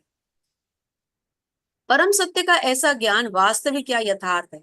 जहां तक विभिन्न जातियों या योनियों का में शरीर का संबंध है, भगवान समों पर समान रूप से दयालु हैं, क्योंकि वे प्रत्येक जीव को अपना मित्र मानते हैं। फिर भी जीवों की समस्त परिस्थितियों में वे अपना आत्मा स्वरूप, परमात्मा स्वरूप बनाए रखते। तो भगवान किसी चीज से लिप्त नहीं होते, परंतु वो सबके मित्र भी हैं। किसी का बुरा नहीं करते। ये हमें विश्वास रखना। बहुत इंपॉर्टेंट श्लोक था 5.18। जी माता जी। न प्रहेष्यति प्रियं प्राप्य न न उच्यते प्राप्य च अप्रियं। स्थिर बुद्धि अस्मूढ़ ब्रह्मवित् ब्रह्मणि स्थित। जो न तो प्रिय वस्तु को पाकर हर्षित होता है और न अप्रिय को पाकर विचलित होता है, जो स्थिर बुद्धि है, जो मोह रहित है और भगवत विद्या भगवत भक्त विद्या को जानने वाला है, वह पहले से ही ब्रह्म में स्थिर रहता है। हरे कृष्णा। माता जी, शायद आपने कोई और अनुवाद पढ़ दिया, तो कोई बात नहीं, इसको मैं पढ़ देती हूँ। जिनके मन एकत्व तथा समता में स्थित हैं, उन्होंने जन्म तथा मृत्यु के बंधनों को पहले ही जीत लिया है। वे ब्रह्म के समान निर्दोष हैं, ओ, सदा 20 ब्रह्म में का ही माता स्थित जी, है। मैंने 20 का पढ़ा माता जी। हाँ जी, 19 का पढ़ना। उन्नीस जी कोई बात नहीं माता जी, मैंने पढ़ दी। तो जिनके मन एकत्व और समता में स्थित है, अर्थात जिनके मन में समता है, जो सबको एक जैसा मानते हैं, उन्होंने जन्म और मृत्यु के बंधनों को पहले ही जीत लिया है। वे ब्रह्म के समान निर्दोष हैं और सदा ब्रह्म में ही स्थित है। ऐसे लोग जिनके मन एक समता में चलते हैं, अर्थात जो आत्म साक्षात्कार करना चाहते हैं, अपने को भगवान के अंश के रूप में जानना चाहते हैं कि मेरी पहचान क्या है, कि मैं श्री कृष्ण का अंश हूँ, ऐसा व्यक्ति उस स्थिति में, उस अवस्था में पहुंच जाता है जहां वो जन्म मृत्यु जरा व्याधि पर विजय प्राप्त कर लेता है। अर्थात इस भौतिक जगत में बार बार जन्म नहीं लेता। एक बार जब इससे वो छूटता है तो फिर वो यहाँ कभी नहीं आता, क्योंकि वो भगवान का धाम प्राप्त कर लेता है। जी माता जी, अब 20वां पढ़ते हैं। जी। न न प्रहरेते प्रियं प्राप्य, न दृश्यते प्राप्य च अप्रियं, स्थिर बुद्धि अस्मूढ़ ब्रह्मवित् ब्रह्मणि स्थित। जो न तो प्रिय वस्तु को पाकर हर्षित होता है और न अप्रिय को पाकर विचलित होता है, जो स्थिर बुद्धि है, जो मोह रहित है और भगवत विद्या को जानने वाला है, वह पहले से ही ब्रह्म में स्थिर रहता है। हरे कृष्ण। हरे कृष्ण। तो जो प्रिय वस्तु को पाकर हर्षित होता है, नहीं होता है, मतलब कुछ अच्छा मिल गया तो ज्यादा खुशी नहीं, कुछ नहीं मिला तो ज्यादा दुख नहीं, कुछ बुरा मिल गया तो उससे ज्यादा विचलित नहीं। स्थिर बुद्धि अर्थात जो स्टेबल रहता है, विचलित नहीं होता बार बार कि ये नहीं मिला, वो नहीं मिला, ये अच्छा नहीं हुआ, वो बुरा हो गया। क्षमा कीजिए, थोड़ा बैकग्राउंड में नॉइज है। जो मोह रहित है और भगवत विद्या को जानने वाला है। मोह रहित मतलब जिसको किसी चीज से कोई अटैचमेंट नहीं, और भगवान के इस ज्ञान को जानने वाला है, वह पहले ही से ब्रह्म में स्थित होता है। ऐसे व्यक्ति को ब्रह्म में स्थित कहा जाता है। ब्रह्मभूत अवस्था कहते हैं ना, तो यह स्वरूप सिद्ध ब्रह्मभूत, ये वही अवस्था है। जी माता जी, एक और ले लीजिए। ब्रह्म स्पर्शु असक्त आत्मा विद्यति आत्मनि यत् सुखम, स ब्रह्म योग युक्ता आत्मा सुखम अक्षयम अश्नुते। ऐसा ऐसा मुक्त पुरुष भौतिक इंद्रियां सुख को और आकृष्ट नहीं होता, अपितु सदैव समाधि में रहकर अपने अंत में आनंद का अनुभव करता है। इस प्रकार स्वरूप सिद्ध व्यक्ति ब्रह्म में एकाग्रित होने के कारण असीम सुख भोगता है। हरे कृष्ण। हरि बोल। तो कौन भोगता है ये असीम सुख? स्वरूप सिद्ध व्यक्ति। क्यों? क्यों असीम सुख भोगता है? क्यों आनंद भोगता है वो? क्यों उसको हर हर समय प्रसन्न चित्र क्यों रहता है? क्योंकि वो मुक्त होता है। इससे भौतिक परिस्थितियों से, भौतिक इंद्रिय सुख से, भौतिकता के प्रति आकृष्ट नहीं है, आकर्षण नहीं है, इच्छाएं नहीं है, इच्छाओं का त्याग हो चुका है, मन सदा भगवान की भक्ति में है, सदैव समाधि में रहकर अपने अंदर ही आनंद अनुभव करता है, अंदर ही उसको सब कुछ मिलता है। कृष्ण भी यहीं मिल जाते हैं, श्रीमती राधा रानी भी यहीं मिल जाती हैं, वैकुंठ भी यहीं मिल जाता है, गोलोक भी यहीं मिल जाता है, सब कुछ अपने अंदर ही मिल जाता है। वो इस शरीर का एक्चुअल में पूरा सदुपयोग कर रहा होता है। आज ही एक कोट मैं पढ़ रही थी, बहुत सुंदर एक कोट मैंने कहीं पढ़ा, तो उसमें लिखा था कि अपनी बॉडी का मैक्सिमम यूटिलाइजेशन करो, जैसे कि अम्बरीश महाराज ने किया। और वही बाय चांस आज सुबह के भागवतम में भी था। आज ही हम 9वें स्कंद में भागवतम में अम्बरीश महाराज का चरित्र पढ़ रहे थे। अम्बरीश महाराज क्या करते थे? अपनी सभी इंद्रियों से भगवान की पूजा करते थे। कानों से श्रवण कर रहे हैं भगवान की लीलाओं का, आंखों से भगवान का दर्शन, नाक से भगवान के फूलों की सुगंध, हाथों से भगवान का मंदिर मार्जन, विग्रह सेवा, प्रसाद बना रहे हैं, भोग बना रहे हैं, पैरों से तीर्थ स्थानों की यात्रा, त्वचा से वैष्णवों का स्पर्श, शीश से भगवान के चरणों में झुकाना, है ना, हाथ पैर आंख मुंह, मुंह से भगवान का नामों का जप। तो सारी इंद्रियां भगवान के लिए लगाई हुई। तो यही यहाँ पर लिखा है कि ऐसा व्यक्ति जो होता है उसको अपने अंदर ही सारा सुख मिल जाता है और वो हमेशा सुखी रहता है। इसको पढ़ते हैं। ये बहुत सुंदर एक हमारे आचार्य श्री यमुनाचार्य जी का एक बहुत सुंदर कोट है। कृष्ण भावनामृत के तात्पर्य श्री प्रभुपाद के द्वारा, श्री प्रभुपाद की जय। कृष्ण भावनामृत के महान भक्त ऋषि यमुनाचार्य जी ने कहा है, यदवधि मम चेतः कृष्ण पादारविंदे नव नव रस धामंद्युन अद्यत्तम रंतुमासीत तदवधि बत नारी संगमे स्मर्यमाने भवती मुख विकारः सुष्टु निष्ठिवनम च। क्या कहते हैं श्री यमुनाचार्य जी? जब से मैं श्री कृष्ण के दिव्य प्रेम भक्ति में लगकर उनमें नित्य नवीन आनंद का अनुभव करने लगा हूँ, तब से जब भी मैं काम सुख के बारे में सोचता हूँ, इस विचार पर ही थूकता हूँ और मेरे होंठ रुचि से सिमट जाते हैं।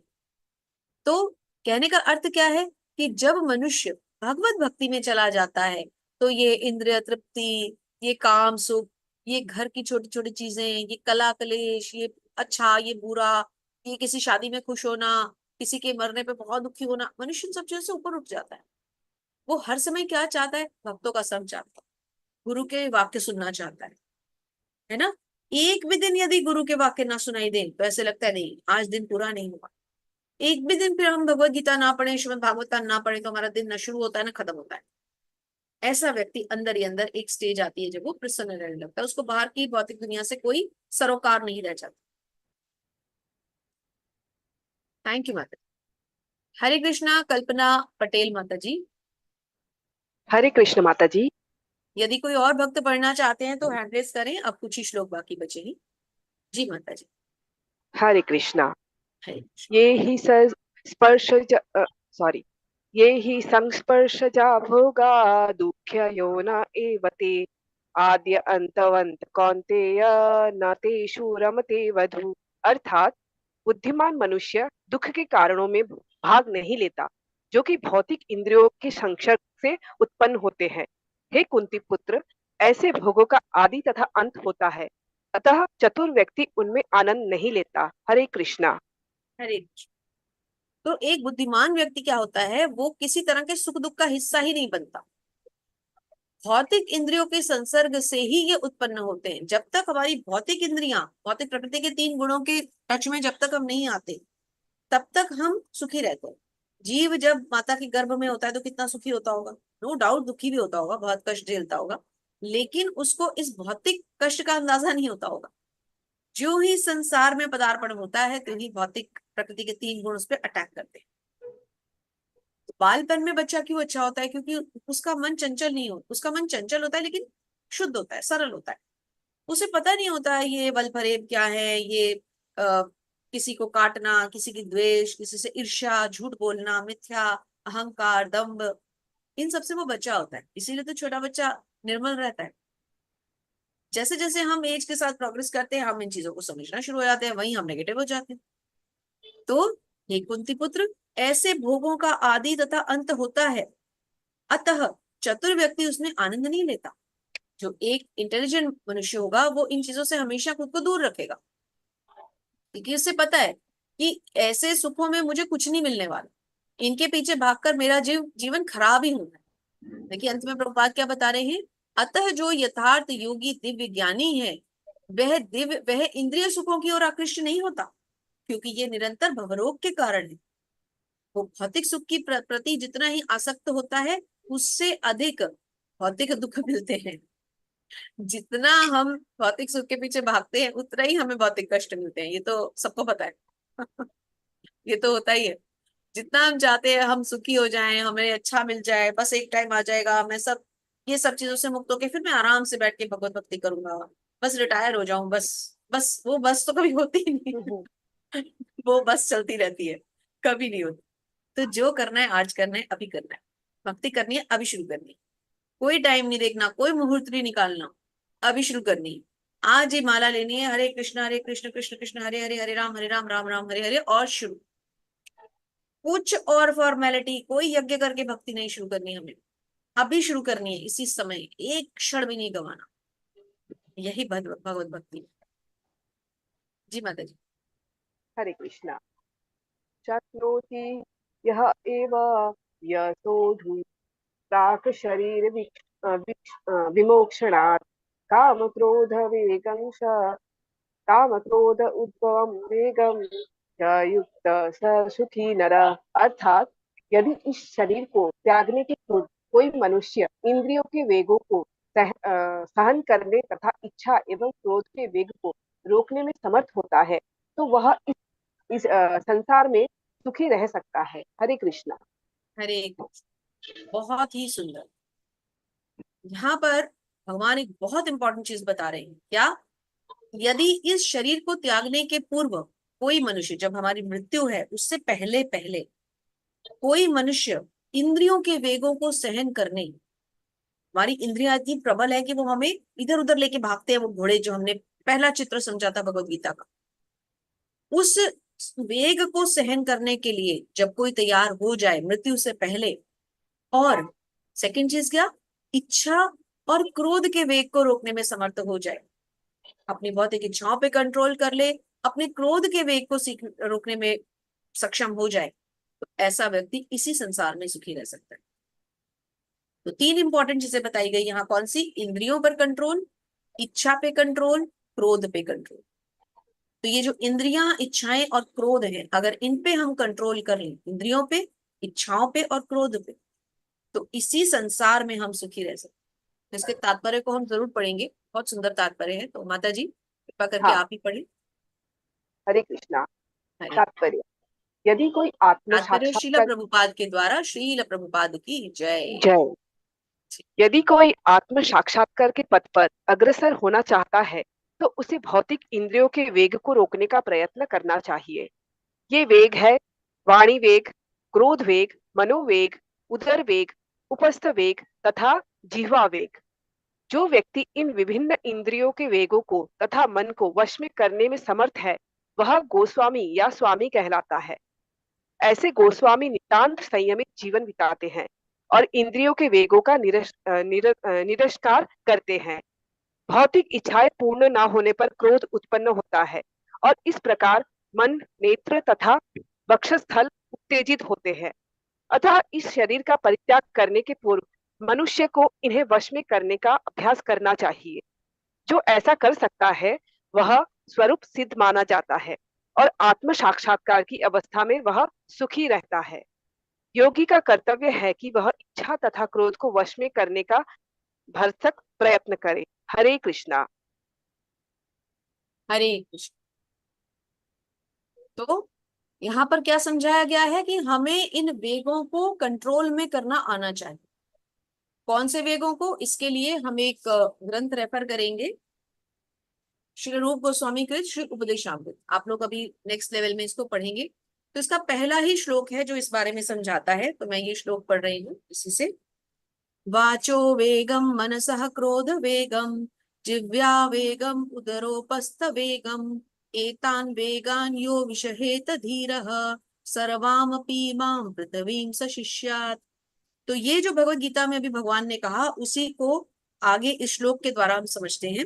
श्रील रूप गोस्वामी ने इसकी बहुत सुंदर व्याख्याएं भी की हैं, इसको लिखा भी है। वह धीर व्यक्ति जो वाणी के वेग, मन के वेग, क्रोध की क्रियाओं, जीव, उदर और जनेन्द्रियों के वेगों को सहन कर सकता है, वह सारे संसार में शिष्य बना ले। तो इसी को आगे इलेबोरेट करते हुए श्री रूप गोस्वामी ने हमें ये श्लोक बताया। क्या? जो भगवान ने कहा कि वाणी के वेग, क्रोध के वेग, मन के वेग, उदर के वेग, उपस्थ के वेग, जिह्वा के वेग, यही यहाँ पर प्रभुपाद समझा रहे हैं। जो इन वेगों को कंट्रोल कर लेता है, भौतिक इंद्रियों को कंट्रोल कर लेता है, भौतिक इच्छाएं पूरे ना होने पर क्रोध नहीं करता, ऐसा व्यक्ति आत्म साक्षात्कार की अवस्था में पहुंच जाता है और हमेशा सुखी रहता है। फिर उसको कोई चीज कभी डिस्टर्ब नहीं करती, उसके माइंड को कभी कुछ डिस्टर्ब नहीं करता। जी माता जी, नेक्स्ट लो। हरे कृष्णा। हरे कृष्ण। य अंत सुखो अंत आराम तथा अंत ज्योति एवय स योगी ब्रह्म निर्वाणाम ब्रह्म भूतो अधिगच्छति।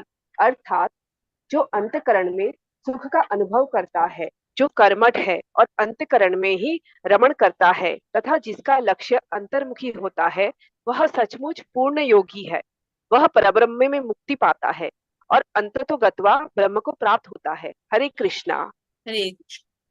कौन ब्रह्म को प्राप्त करता है? जो अपने अंतःकरण में सुख अनुभव करता है। उसको सुख के लिए बाहर जाने की जरूरत नहीं पड़ती। यदि हमें अपने ही अंदर सुख की प्राप्ति हो, आनंद की अनुभूति हो, तो हम क्यों इधर उधर देखेंगे?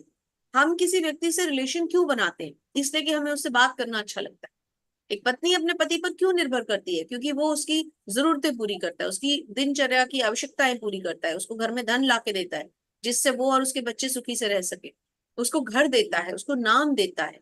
लेकिन ध्यान से देखे तो वो ये सब इसीलिए एक्सपेक्ट करती है ना, क्योंकि उसको उससे सुख मिल रहा है, उसको लगता है मुझे सुख दे रहा है, इसीलिए तो वो उसकी इतनी रिस्पेक्ट करती है, उसके लिए सब कुछ करती है, उसके खाना बनाती है, उसका ध्यान रखती है, उसे धीरे धीरे उससे प्रेम हो जाता है। क्यों? क्योंकि कहीं ना कहीं आवश्यकताओं की पूर्ति की इच्छा अंदर है।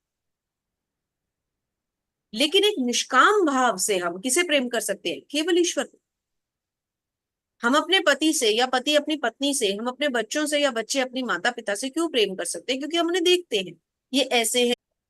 भगवान का तो हम विग्रह देखकर भी उनसे प्रेम करते हैं, तो कौन सा प्रेम बड़ा हुआ? वो प्रेम जो हम भगवान से कर रहे हैं, कितने जन्मों से करते आ रहे हैं। ये तो इस जन्म के रिश्ते हैं, ये जन्म खत्म तो ये प्रेम भी खत्म। भगवान से प्रेम कभी खत्म नहीं हो सकता। वह परम ब्रह्म में मुक्त पाता है और अंततोगत्वा ब्रह्म को प्राप्त करता है। तो इससे सारी माताएं मिलकर मेरी पिटाई ना करें।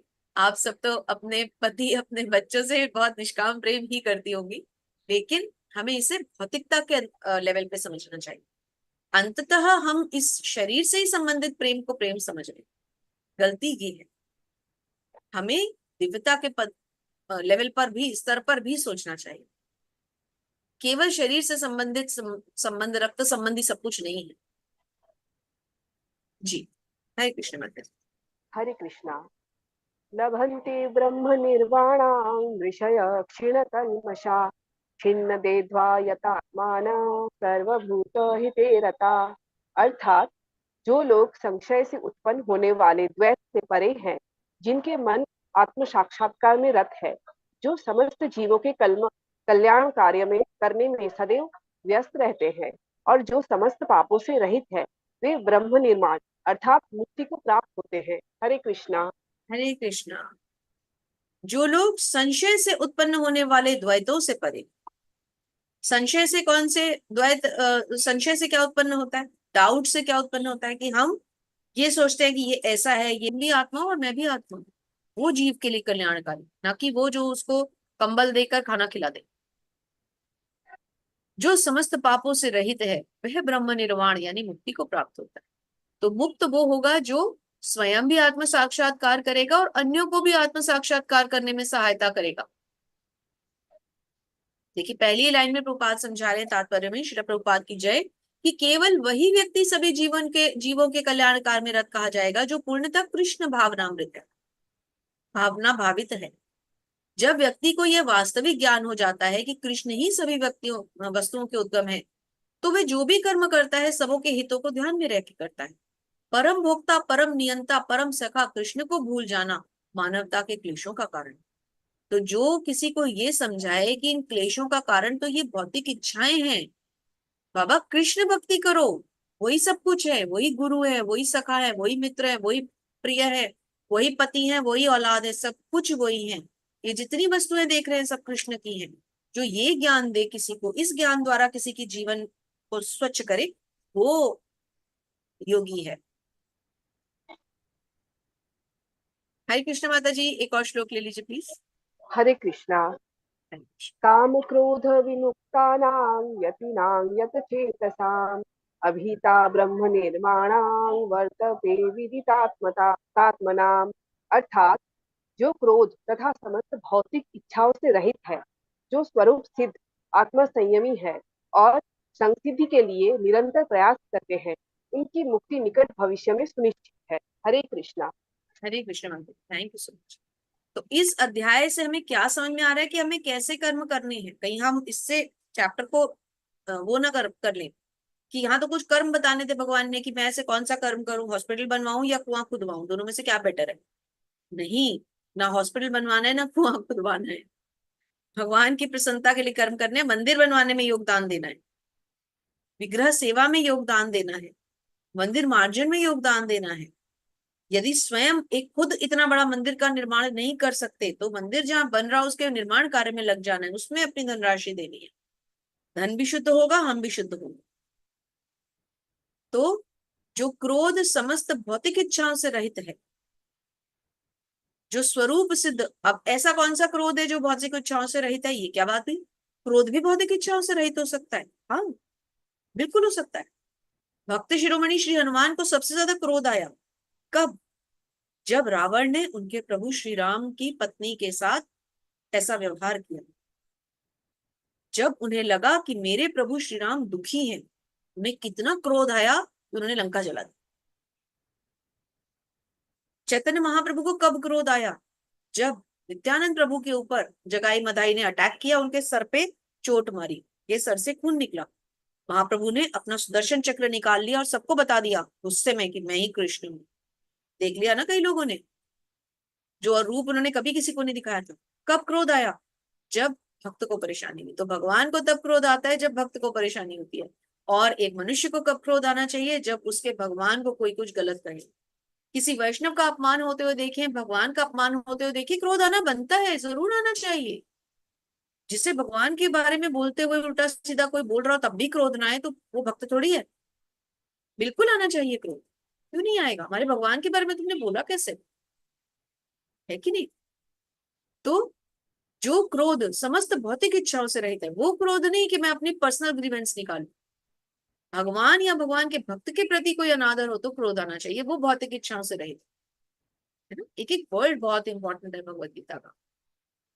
जो स्वरूप सिद्ध, आत्म संयमी और संसिद्धि के लिए निरंतर प्रयास करता है। स्वरूप सिद्धि, आत्म संयमी, अपना सेल्फ कंट्रोल है, इंद्रियों को वश में काबू किया हुआ है, मन को वश में किया हुआ है, स्वरूप सिद्ध है, अपने ही अंदर परमात्मा के साथ रत रहता है और संसिद्धि के लिए प्रयास करता है, उसका भविष्य सुनिश्चित है। किस चीज के लिए? मुक्ति के लिए।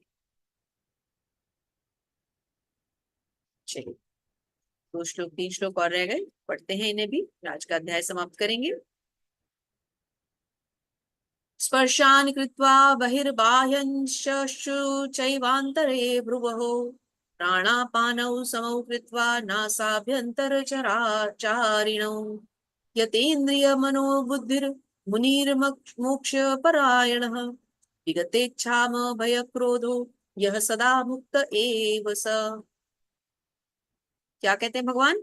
समस्त इंद्रियों को बाहर करके, दृष्टि को भवों के मध्य में केंद्रित करके, प्राण तथा अपान वायु को नथुनों के भीतर रोककर, इस तरह मन और इंद्रियों को तथा बुद्धि को वश में करके जो मोक्ष को लक्ष्य बनाता है, वही योगी इच्छा, भय और क्रोध से रहित हो जाता है।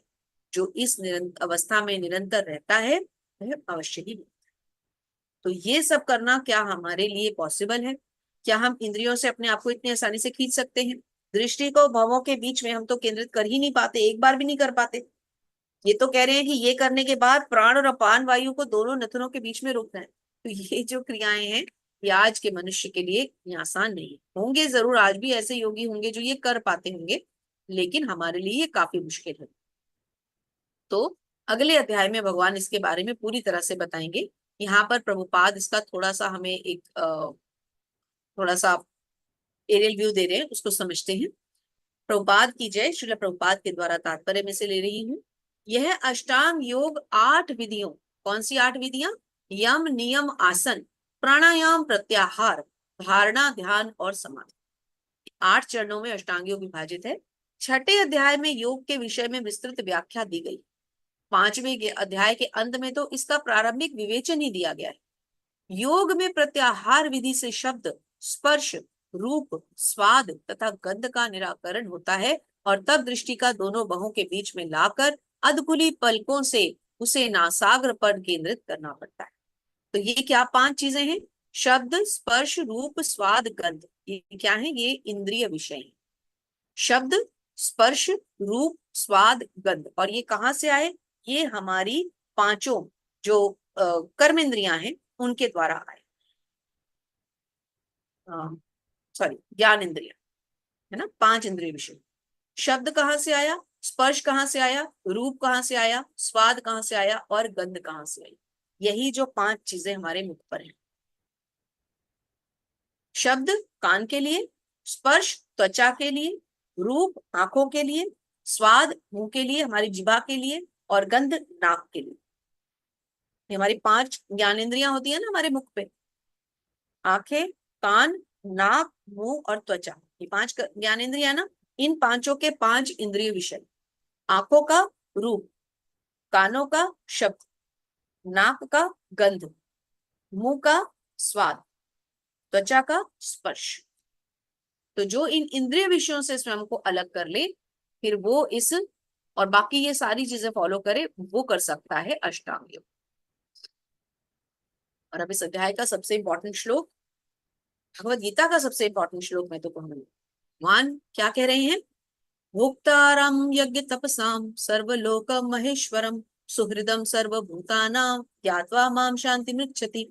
इसे शांति सूत्र भी कहा जाता है। 5.29 भोक्तारम, भोक्तारम यज्ञ तपसाम सर्वलोक महेश्वरम, भोक्तारम भोगने वाला, भोक्तारम यज्ञ तपसाम, यज्ञ माने यज्ञ, तपसाम मतलब तपस्या का, सर्वलोक महेश्वरम, सर्वलोक यानी संपूर्ण लोकों तथा उनके देवताओं का, सर्वलोक महेश्वरम, महा ईश्वरम मतलब परमेश्वर, सुहृदम सर्वभूतानाम, सुहृदम मतलब उपकारी, सर्व यानी समस्त, भूतानाम यानी जीवों का, ज्ञातवा जीवों का, ज्ञातवा माम शांति मृच्छति, ज्ञातवा मतलब इस प्रकार जानकर, माम यानी मुझे अर्थात श्री कृष्ण को, शांतिम शांति मृच्छति अर्थात भौतिक यातना से मुक्ति के लिए जो प्राप्त करता है।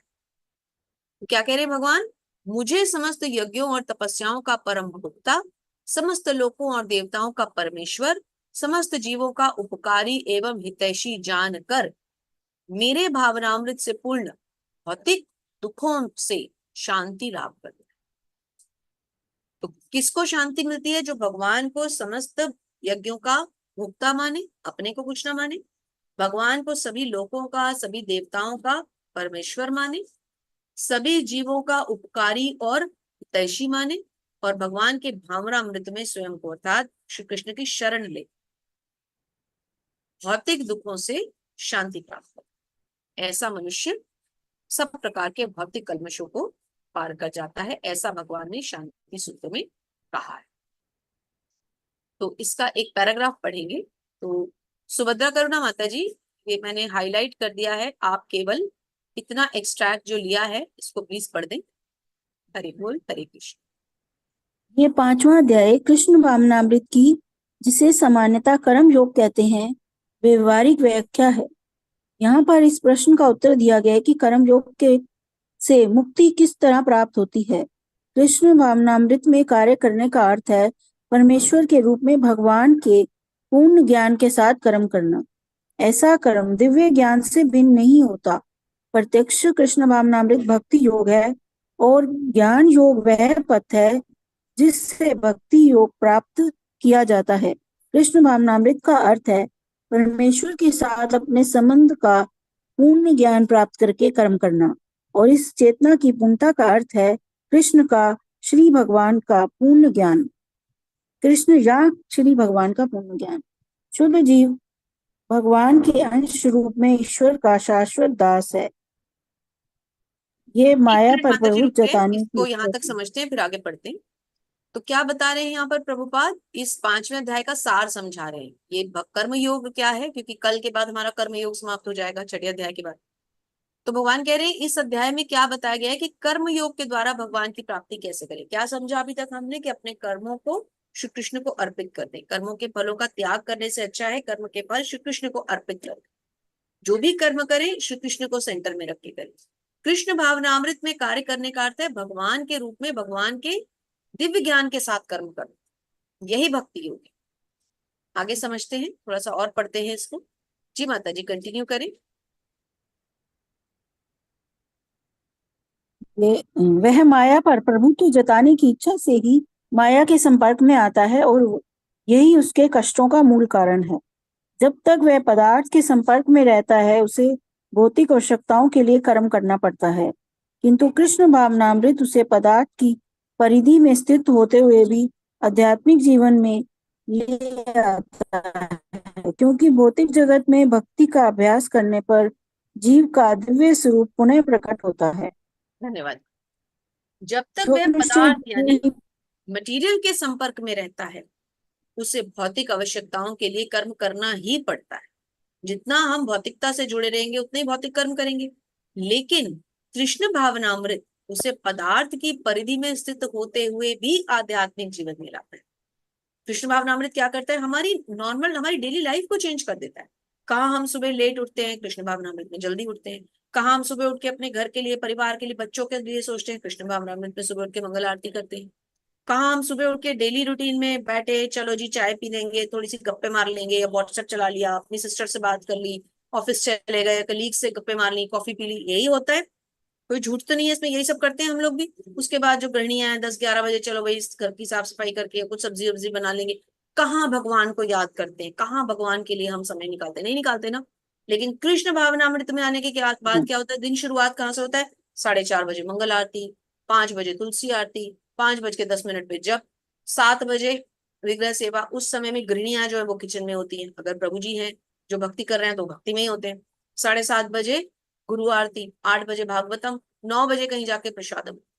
और जो गृहिणियां हैं वो क्या करती हैं, क्योंकि उन्हें उस समय समय नहीं मिलता, वो क्या करती हैं, अपने किचन में लगा लीजिए चैंटिंग बॉक्स और प्रभुपाद के साथ जप करते रहिए और खाना भी बनाते रहिए। खाना डबल स्पीड से बनेगा और 10 गुना ज्यादा स्वाद बनेगा। उस जप को अपने 16 माला में काउंट मत कीजिए, वो हमारा एक्स्ट्रा जप जो हम क्योंकि संख्याबद्ध नहीं है ना? उसमें काउंटिंग नहीं चल रही और मन उतना कॉन्सेंट्रेटेड नहीं है। लेकिन जब तो है ना, इधर उधर की बातों से अच्छा हरे कृष्ण कृष्ण कृष्ण हरे हरे, हरे राम राम राम हरे हरे। धुन भी चल रही है, काम भी हो रहा है।